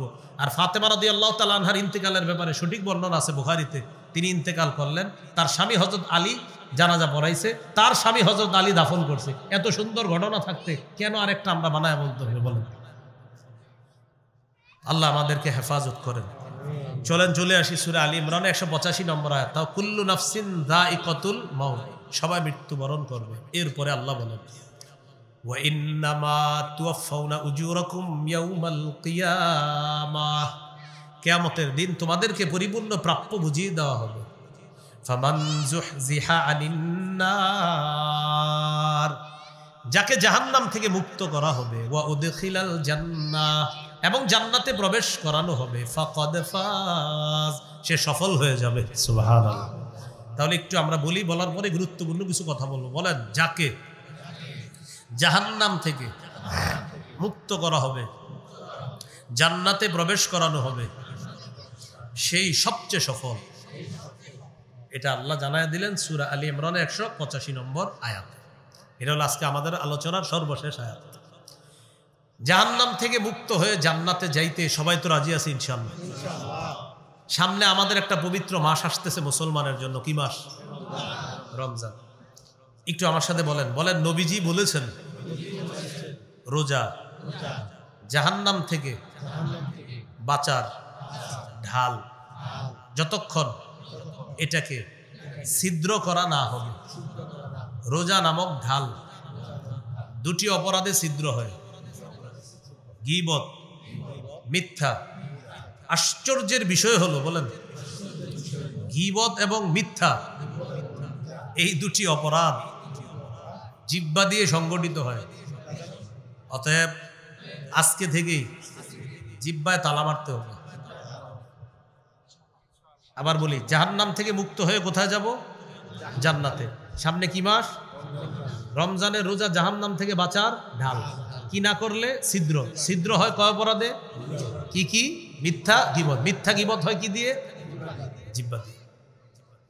তিরমিজির হাদিস, 2406 নম্বর হাদিস। উকবা ইবনে আমির রাদিয়াল্লাহু তাআলা রাসূল সাল্লাল্লাহু আলাইহি সাল্লামকে জিজ্ঞাসা করলেন, মান নাজাত, হুজুর মুক্তির উপায় কি? নবীজি বললেন, মুক্তির উপায় তিনটা। এক নাম্বার, আমসিক আলাইকা লিসানাক, তুমি তোমার জিহ্বা সংযত করবা। এক নাম্বার, এই জিহ্বা মুক্তির উপায়, এটা এক নাম্বার। জিহ্বা বিপজ্জনক, এটা মানুষকে বিপদে ফেলে। আমাদের নিকট অতীতে আমাদের দেশেও ঘটনা ঘটছে যে জিহ্বা এমন বিপদে ফেলাইছে মানুষকে, এক কথায় সাজানো সংসার তছনছ। তো এই হলো আপনার জিহ্বা, এটা ভয়ঙ্কর। দুই নাম্বার, লিয়াসাকা বাইতুকা, তোমার ঘর যেন তোমার জন্য প্রশস্ত হয়। কাজে আছেন, কাজে থাকবেন, কাজ শেষ ঘরে চলে যাবেন, আড্ডাবাজি করা যাবে না। নবীজি বললেন, তোমার ঘর যেন তোমার জন্য প্রশস্ত হয়। আপনার স্ত্রী আপনাকে ফোন দিয়েছে, আপনি কোথায়? আপনি বললেন বন্ধুদের সাথে। 6টায় বাসায় যাওয়ার কথা, 10টা বেজে গেছে, আপনি বাসায় যান নাই। 4 ঘন্টা আপনি কোথায় ছিলেন? এই জন্য নবীজি বলছেন ঘর যেন প্রশস্ত হয়। কাজে আছেন, কাজে থাকেন, কাজ নাই, ঘরে যান। নবীজি বলেন বাসায় থাকো। হুজুর আমার কাজ আছে, তো যাও কাজে যাও। হুজুর কাজ নাই, নবী বলেন বাসায় থাকো। কেন? স্ত্রীর সামনে, সন্তানের সামনে, মা বাবার সামনে যে অপরাধ আপনি করতে পারবেন না, এটা বাহিরে করতে পারবেন, তাদের সামনে পারবেন না। তাই নবী বললেন মুক্তির দ্বিতীয় উপায় বাসায় থাকো, কারণ বাসায় থাকলে হাজারো অপরাধ থেকে বাঁচবা। মুক্তির 3 নাম্বার উপায়, ওয়াবকি আলা খাতিআতিক, গুনাহের কথা স্মরণ করে বেশি বেশি কান্নাকাটি করো। তাহলে 1 নাম্বার বলছে জিহ্বা। আর আমরা জানলাম জিহ্বা দিয়ে গীবত শেখায়ত হয়, আর গীবত আর মিথ্যা হয় এটা হওয়ার কারণে রোজা ছিদ্র হয়, আর রোজা ছিদ্র হইলে জাহান্নামের ঢাল আর সঠিক থাকলো না। জাহান্নাম থেকে বাঁচার জন্য ঢাল হলো রোজা। এই রোজা ছিদ্র হয় দুটি অপরাধে, মিথ্যা গীবত। মিথ্যা গীবত হয় জিহ্বার মাধ্যমে, আর এই জিহ্বা এটা হলো এমন একটা জিনিস যেটা আমাকে আপনাকে জাহান্নাম থেকে মুক্ত করতে পারে। এই জন্য জিহ্বাকে আমরা হেফাজত করি। তিরমিজির হাদিস 2407 নম্বর হাদিস। এই হাদিসের মধ্যে আসছে রাসূল সাল্লাল্লাহু আলাইহি সাল্লাম বলেন, ইদা আসবাহা ইবনু আদামা ফাইন্নাল আ'যা কুল্লাহা তুকাফিরুল লিসান। আদম সন্তান যখন সকালবেলা ঘুম থেকে ওঠে, আদম সন্তানের সমস্ত অঙ্গ প্রত্যঙ্গগুলো জিহ্বাকে ডাক দিয়ে বলে, ও জিহ্বা। পা জিহ্বাকে ডাক দেয়, হাত জিহ্বাকে ডাক দেয়, কান চোখ নাক যা আছে সব জিহ্বাকে ডাক দিয়ে বলে, ও জিহ্বা ইত্তাকিল্লাহা ফিনা, জিহ্বা তুমি আমাদের ব্যাপারে আল্লাহকে ভয় করো। পা বলে জিহ্বা আমাদের ব্যাপারে তুমি আল্লাহকে ভয় করো। হাত চোখ নাক কান ইত্যাদি এগুলো বলে জিহ্বা আমাদের ব্যাপারে তুমি আল্লাহকে ভয় করো। কেন? ফাইন্নামা নাহনু বিকা, আমরা তোমার মাধ্যমেই নিয়ন্ত্রিত। ও জিহ্বা তুমি আমাদের ব্যাপারে আল্লাহকে ভয় করো, আমি তোমাদের মাধ্যমেই নিয়ন্ত্রিত। এবার দেখেন কি বলে, ফাইন ইস্তাকামতা ইস্তাকামনা, জিহ্বা তুমি যদি সোজা থাকো আমরা সবাই সোজা। ওয়া ইন ওয়াজাজতা ইওয়াজাজনা, জিহ্বা তুমি যদি বাঁকা হয়ে যাও আমরা সব বাঁকা হয়ে যাব। তাহলে জাহান্নাম থেকে বাঁচার জন্য ঢাল হলো রোজা। রোজা ছিদ্র হয় দুই অপরাধে, গীবত মিথ্যা। মিথ্যা গীবত হয় জিহ্বা দিয়ে, আর জিহ্বাকে বস মানে সবাই। জিহ্বাকে বস মানে সব অঙ্গ, পা বস মানে জিহ্বাকে, হাত চোখ নাক কান সবাই জিহ্বাকে বস মানে, আর বলে জিহ্বা আমরা তোমার দ্বারা নিয়ন্ত্রিত, তুমি আমাদের ব্যাপারে আল্লাহকে ভয় করো। তুমি সোজা আমরাও সোজা, তুমি বাঁকা আমরাও বাঁকা। তিরমিজির হাদিস 2408 নম্বর হাদিস। এই হাদিসের মধ্যে আছে, ক্বালা রাসূলুল্লাহ সাল্লাল্লাহু আলাইহি ওয়াসাল্লাম মাইয়াতাকাফফালু লি মা বাইনা লাহইহি ওয়া মা বাইনা রিজলাইহি আতাকাফফালু লাহু বিল জান্নাহ। রাসূলুল্লাহ সাল্লাল্লাহু আলাইহি সাল্লাম বলেন, যে ব্যক্তি আমাকে তার দুই চোয়ালের মাঝে জিহ্বা আর দুই রানের মাঝে লজ্জাস্থানে নিশ্চয়তা দিবে যে সে গুনাহ করে না, এটা দিয়ে আমি নবী কিয়ামতের দিন তাকে জান্নাতে নেওয়ার জিম্মাদার হয়ে যাব। তিরমিজির 2409 নম্বর হাদিস। ক্বালা রাসূলুল্লাহ সাল্লাল্লাহু আলাইহি ওয়াসাল্লাম মান ওয়াকাহুল্লাহু শাররা মা বাইনা লাহইহি ওয়া মা বাইনা রিজলাইহি দাখালাল জান্নাহ।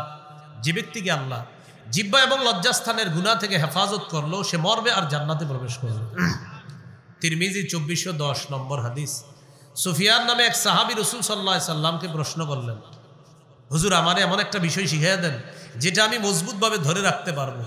নবীজি বললেন, কুর রব্বি আল্লাহ সুম্মা ইসতাকিম, তুমি বলো আমার রব আল্লাহ, এটার উপর অটল থাকবা। বলেন রব্বি আল্লাহ রব্বি আল্লাহ রব্বি আল্লাহ, আমার রব আল্লাহ, এই কথার উপর অটল থাকা। সাহাবীকে শিখিয়ে দিলেন তুমি এটা মজবুতভাবে ধরে রাখো যে আমার রব আল্লাহ, এটার উপর অটল থাকবা। এবার সাহাবী বললেন, মা আখওয়াফু মা তাখাফু আলাইয়া ইয়া রাসূলুল্লাহ, হুজুর আমার ব্যাপারে সবচেয়ে বিপজ্জনক মনে করেন কোন বিষয়টা? ফাখাযা বিলিসানি নাফসিহি, নবী নিজের জিহ্বা মুবারক ধরে বললেন, হাযা, এটা এটা এটা তোমার জন্য সবচেয়ে বিপজ্জনক। নবী নিজের জিহ্বা ধরে বললেন, সাহাবী এটা এটা তোমার জন্য সবচেয়ে বিপজ্জনক। এখন আপনাদেরকে খুব সুন্দর একটা হাদিস শোনা, হাদিস তো সবই সুন্দর, এই হাদিসটা মন দিয়ে শুনেন। তিরমিজির 2616 নম্বর হাদিস, 2616 হাদিসের বর্ণনাকারী মুআজ ইবনে জাবাল রাদিয়াল্লাহু তাআলা তিনি বলেন, কুনতু মা রাসূলিল্লাহি সাল্লাল্লাহু আলাইহি সাল্লাম ফি সাফারিন। বাহিরের আওয়াজটা একটু কমায় দেন, ওই যে যেটা বাড়ি খাইতেছি একটু কমায় দেন, হালকা একটু কমায় দেন। মুআজ ইবনে জাবাল রাদিয়াল্লাহু তাআলা আনহু বলেন, আমি রাসূল সাল্লাল্লাহু আলাইহি সাল্লামের সাথে এক সফরে ছিলাম। তো সফর করতে করতে একদিন সকালবেলা নবীর কাছাকাছি আছি আমি। নবীজিকে আমি বললাম, খুব মন দেন পুরাটা, আখবিরনি বিআমালিন ইউদখিলুনিল জান্নাহ ওয়া ইউবাইদুনি মিনান নার, আমাকে এমন কিছু আমলের কথা বলেন যে আমল আমাকে জান্নাতে নিবে আর জাহান্নাম থেকে দূরে রাখবে, এমন কিছু আমলের কথা বলেন। রাসূলুল্লাহ সাল্লাল্লাহু আলাইহি সাল্লাম বললেন, লাকাদ সাআলতানি আন আযীম, তুমি আমাকে কঠিন একটা প্রশ্ন করলা। সাহাবীকে বলতেছে, তুমি আমাকে কঠিন একটা প্রশ্ন করছো।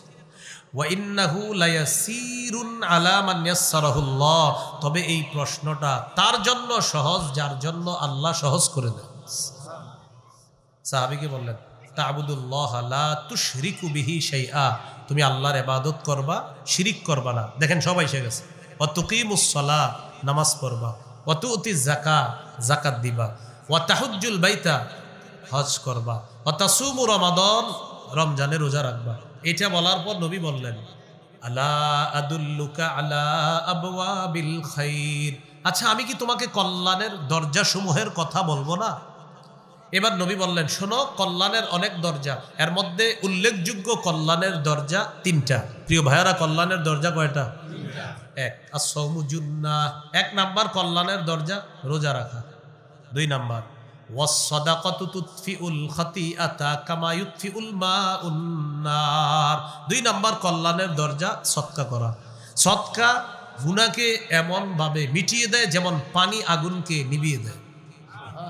তিন নাম্বার ওয়াসালাতুর রাজুলি ফি জাওফিল লাইল, রাতের বেলা তাহাজ্জুদ পড়া। রাতে কি পড়া? তাহাজ্জুদ পড়া। তাহলে কল্যাণের দরজা কয়টা শিখলাম? তিনটা। রোজা, সদকা, তাহাজ্জুদ। রোজা, সদকা, তাহাজ্জুদ। কেউ যদি মনে করেন আমার ঘরে অভাব অনটন লাগছে, বরকত দরকার, রিজিক দরকার, আপনি এই তিন আমল বাড়ায় দেন। রোজা রাখেন, সদকা করেন। হুজুর আমার নিজেরই তো নেই, সদকা করবো কিভাবে? 1 টাকা সদকা করেন, 2 টাকা সদকা করেন, আপনি এটা করেন। তাহলে রোজা, সদকা, তাহাজ্জুদ, নামাজ পড়েন। এটা বলার পর নবীজি বললেন, আলা উখবিরুকা বিরাসিল আমরি কুল্লিহি ওয়া আমুদিহি ওয়া দিরওয়াতি সানামি, আচ্ছা আমি কি তোমাকে কোনো বিষয়ের মূল কোনটা, খুঁটি কোনটা, আর চূড়ান্ত শিখর কোনটা এটা বলবো না? নবীজি বললেন, রাসুল আমরি আল ইসলাম, মূলের নাম হলো ইসলাম। ওয়া আমুদুহু আস-সালাহ, খুঁটির নাম হলো নামাজ। ওয়া দিরওয়াতু সানামিহি আল জিহাদ, চূড়ান্ত শিখরের নাম হলো জিহাদ। এটা মুখস্থ করতে হবে। বলেন, মূলের নাম ইসলাম, মূলের নাম খুঁটির নাম নামাজ, মূলের নাম ইসলাম, মূলের নাম খুঁটির নাম নামাজ, চূড়ান্ত শিখরের নাম। তাহলে এবার একটু বুঝেন, ইবাদতের কথা এসে গেছে, শিরিক না করার কথা আসছে, নামাজের কথা আসছে, রোজার কথা আসছে, হজ, যাকাত, এরপরে কল্যাণের দরজা, সদকার কথা আসছে, জিহাদের কথা আসছে, ইসলামের কথা আসছে। বলেন আর কিছু বাকি আছে? মৌলিকভাবে এগুলা ব্যাখ্যা করলে আপনি সারা জীবন চলতে পারবেন। এগুলা বলার পর নবীজি বলেন, শোনো, তোমারে যতক্ষণ ওয়াজ করলাম, আলা আদুল্লুকা আলা মালাকি যালিকা কুল্লিহি, সবগুলার সার নির্যাসটা এটা তোমারে বলবো না? আমি তো যতক্ষণ ওয়াজ করলাম, সার নির্যাসটা কি তোমাকে বলবো না? সার নির্যাস তো এখনো বলি নেই। তো এটাই তো দরকার, কি বলেন? সার নির্যাস দরকার। নবীজি বললেন, মুআজ কুফফা আলাইকা হাযা, এটা হলো সার নির্যাস, এটা নিয়ন্ত্রণ করো। এটা সাহাবী অবাক, হুজুর এটা নিয়ন্ত্রণ মানে? হ্যাঁ, এটা জিহ্বা নিয়ন্ত্রণ করো, সব ঠিক থাকবে। আমি যত ওয়াজ করলাম এই সবগুলো ঠিক থাকবে, এটা যদি নিয়ন্ত্রণ করো, জিহ্বা নিয়ন্ত্রণ। সাহাবী অবাক হয়ে, এতক্ষণ একটা প্রশ্ন করে নাই সাহাবী, কিন্তু এই কথা শুই না প্রশ্ন করে ফেলছে। ইন্না লামুআখাযুনা বিমা নাতাকাল্লামু বিহি ইয়া রাসূলুল্লাহ, হুজুর জিহ্বার অপরাধের কারণে কি আমাদেরকে পাকড়াও করা হবে? নবীজি বললেন, হাল ইয়াকুব্বুন নাসা ফিন নারি আলা ওয়ুজুহিহিম আও আলা মানাখিরিহিম ইল্লা হাসাইদু আলসিনাতিহিম, বেশিরভাগ মানুষের মাথাটা নিচের দিকে দিয়ে, পাগুলা উপরের দিকে দিয়ে, জিহ্বার অপরাধে তাদেরকে জাহান্নামে নিক্ষেপ করা হবে। বেশিরভাগ মানুষ জাহান্নামে যাবে জিহ্বার অপরাধে। মাথাটা নিচের দিকে, পা উপরের দিকে, মানে উল্টা করে তাদেরকে ধাক্কাইতে ধাক্কাইতে জাহান্নামে নিক্ষেপ করা হবে। শুধু কোন অঙ্গের অপরাধে? রোজা ছিদ্র হয় কয় অপরাধে? কি? মিথ্যা গীবত কি দিয়ে হয়? বেশিরভাগ জাহান্নামে যাবে কিসের কারণে? ফামান যুহজিহা আনিন নার ওয়া উদখিলাল জান্নাহ, যাকে জাহান্নাম থেকে দূরে রাখা হবে, জান্নাতে প্রবেশ করানো হবে, ফাকাদ ফাজ, তারা সফল হয়ে যাবে, সে সফল হবে। সফল হতে চাই তো সবাই ইনশাআল্লাহ? আল্লাহ তৌফিক দান করেন। সুবহানাল্লাহি ওয়া বিহামদিহি, সুবহানাকাল্লাহুম্মা ওয়া বিহামদিক। আরেকটা বিষয় গুরুত্বপূর্ণ, জিহ্বার অপরাধ থেকে যেহেতু বাঁচবেন, রমজানের প্রথম রাত শুরু হইলে ইবলিস কিন্তু বন্দী। এখন ইবলিস এখন থেকে কিছু মানুষ তৈরি করে যাইতেছে যে আমি তো থাকবো না, তোমাদেরকে কিছু দায়িত্ব বুঝাই দিতেছে। রমজানে এই দায়িত্বগুলো পালন করার জন্য আপনাদের কাছে আসবে অনেকে। যেমন আপনি কোরআন পড়তেছেন মসজিদে বসে বসে, নিয়ত করছেন 3 পারা পড়বেন। ওয়াইদা কিলা লাহুম তাআলাউ ইলা মা আনজালাল্লাহু ওয়া ইলার রাসূল, আপনি বসে বসে পড়তেছেন, একজনের পিছন দিয়ে এসে আসসালামু আলাইকুম। আচ্ছা, আপনার কি দরকার এখন সালামটা দেওয়া? অন্য পড়তেছে, আর যাক দিছে সালাম, তো সালামের জবাব নিয়ে বলতেছে ভাই তেলাওয়াত করতেছি। আচ্ছা করেন, একটু কথা আছে। তো উনি নিয়ত করছে কয় পারা পড়বে, এক পারা পড়ার পরে উনি কোরআন বন্ধ করে বলতেছে ভাই বলেন কি বলবেন। তারাবি পড়ছেন জিজ্ঞাসা করতেছে, পড়ছি তো, কয় রাকাত এরকম জিজ্ঞাসা করবে। তা আপনি বুদ্ধি করে জবাব দিবেন, বলবেন পড়ছি তো, কেন তারাবি কয় রাকাত পড়ছেন বলেন না, 20 রাকাত পড়ছেন আপনি বলবেন, আপনি বলবেন হ্যাঁ পড়ছি। 8 রাকাত পড়ছেন বলবেন হ্যাঁ এটাও পড়ছি। আরে 20ও পড়ছেন 8ও পড়ছেন, হ্যাঁ পড়ছি, দুটোটাই পড়ছি। পড়েন না কোনটাই সেটা বলেন, বলবেন ঝগড়া পড়ি নাই। কি পড়ি নাই, তা পড়ছেন কোনটা, 20ও পড়ছি 8ও পড়ছি, এটা কেমনে বলবেন। 20 রাকাত তারাবি পড়ছি, এটার উপরে সাহাবায়ে কেরামের ঐক্যমত, এই জন্য 20 রাকাত পড়ছি তারাবি, এটা রাতের শুরুতে পড়ছি। আর সাহারির সময় যেহেতু আল্লাহ উঠায় দেয় ডেলি, এই জন্য সাহারির সময় 8 রাকাত তাহাজ্জুদ পড়ছি, এটা নবী সারা বছর পড়তেন 12 মাস, এই জন্য পড়লাম। তো এখন উনি আসছিল আপনারে কোনো কারণে কিছু একটা বলার জন্য, আপনি বলবেন 20 পড়ছেন, হ্যাঁ পড়ছি তো। 8 পড়ছেন, পড়ছি। আরে দুইটাই পড়ছেন, জি পড়ছি, আমি আরো 2 পারা পড়বো, আপনি যান। ফাইন সাবাহু আহাদুন, নবী বলছেন কেউ যদি ঝগড়া করতে আসে বলে দিবা ইন্নী ইমরুউন সাইম, আমি রোজাদার, যান ঝগড়া করবো না। তাহলে আমি আপনাদেরকে বলে দিলাম 20ও পড়বেন 8ও পড়বেন, 20 পড়বেন তারাবি, এটা হলো রমজানের আমল, আর তাহাজ্জুদ পুরা 12 মাসের আমল। এখন আপনি বলবেন হুজুর 12 মাস তো পড়ি না, চেষ্টা করেন পড়ার জন্য।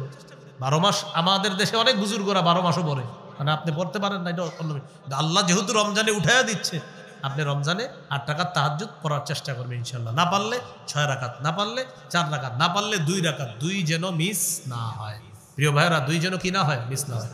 আর একটা গুরুত্বপূর্ণ বিষয়, সাহারিতে খেজুর খাবেন সবাই।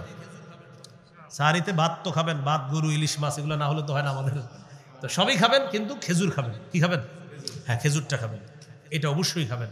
নবীজি বলেছেন নি'মা সাহুরুল মুমিনি আত-তামার, মুমিনের কতই না উত্তম খাদ্য হলো খেজুর। সাহারিতে খেজুর খাওয়া এটা মুমিনের কতই না উত্তম খাদ্য। তাহলে আমরা খেজুরটা খাবো সাহারিতে, এটা রাখবো কেন, কোনো কেন নাই, আমার নবী খেয়েছেন আমি খাবো, ব্যাস এই জন্য। মনে থাকবেন ইনশাল্লাহ। রমজানে কেউ যদি কথা বলতে আসে বলবেন কি 100 বার সুবহানাল্লাহ বলুন, কথা বলতে আসে। যদি আরো বলে কথা বলতে চায়, ভাই একটু কিলবিল করতেছে মুখটা, ঠিক আছে 100 বার আল্লাহু আকবার বলুন। আরে ভাই পড়ছি তো, তো আরো আবার বলবে লা ইলাহা ইল্লাল্লাহ 100 বার বলুন। তো পড়ার পর আপনার বলবে ভাই মুখ তো চলতে চায় খালি, বল আলহামদুলিল্লাহ 100 বার বলুন। এরপরে আবার বলবে ভাই কথা বলতে মন চায়, কোরআন খুলে দিয়ে বলবেন পড়ো পড়ো, বুঝে বুঝে পড়ো, পড়তে থাকবে। একটু পরে বলবে ভাই পড়ছি ভাল লাগতেছে না, একটু কথা না, জায়গা বলবে না, বলবে কথা বলতে বলবেন ঘুমা। কি বলবেন, কথা বলবো না কেন ভাই, ভাই কথা ভালো কথাও বলা যায় রমজানে, কিন্তু তুমি কোন ভালো কথা বলার পরে আবার হঠাৎ কি জানি শুরু করো, বিপদ হয় কিনা। আমরা মূলনীতি শিখছি, রোজা হলো জাহান্নাম থেকে বাঁচার ঢাল, এটা ছিদ্র হয় গীবত আর মিথ্যা দিয়ে, মিথ্যা আর গীবত হয় জিহ্বা দিয়ে। এই জন্য তুমি যেহেতু জিহ্বা চালাইতেছো, সুবহানাল্লাহ দিয়ে চালাও, আল্লাহ আকবার দিয়ে চালাও, আলহামদুলিল্লাহ দিয়ে চালাও, লা ইলাহা ইল্লাল্লাহ দিয়ে চালাও, কোরআন দিয়ে চালাও। ভাই অনর্থক কথার যদি নিয়ত করে থাকো, আল্লাহর রাস্তায় এখান থেকে যাও, না হয় ঘুমায় থাকো, আমি উঠে দিব তোমার।